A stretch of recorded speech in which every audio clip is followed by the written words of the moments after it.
ఆయాకు ఆయాకు రాస్తా ఉంది. ఆకు ఆకు రాలి తెల్లవారు గాలి తుఫాను కింద అయినదట. గాలి తుఫాను కింద అయ్యి భగవంతుడు కూర పుట్టలు పోస్తున్నాయంట.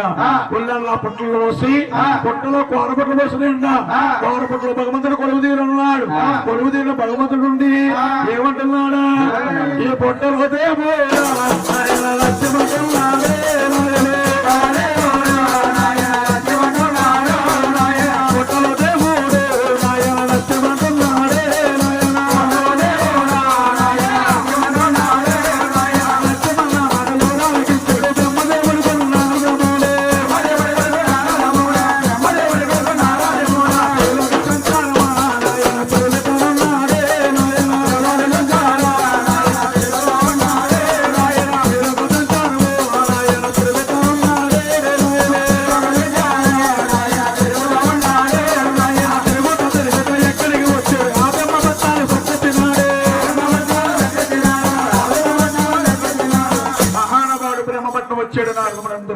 బ్రహ్మదేవుడు, ఇంద్రుడు, మునీశ్వరులు, కోటి మునీశ్వరులు అలా సమతించి కూర్చున్నారటండి.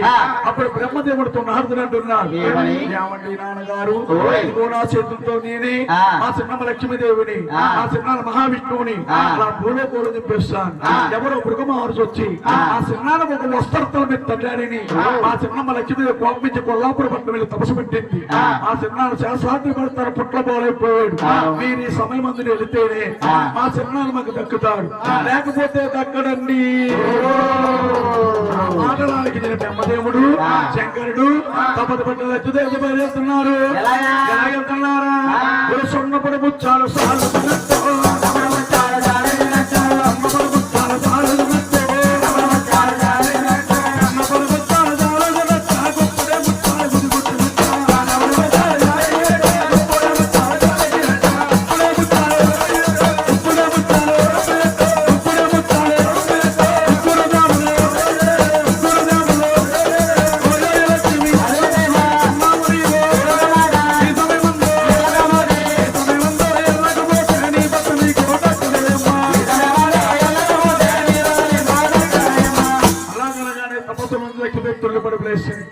ఏమండి, ఏ పూజ చేసినా భర్త గురించి పిల్లల గురించే కదా. నా భర్త లేని ఈ తపస్సు నాకు ఎందుకండి?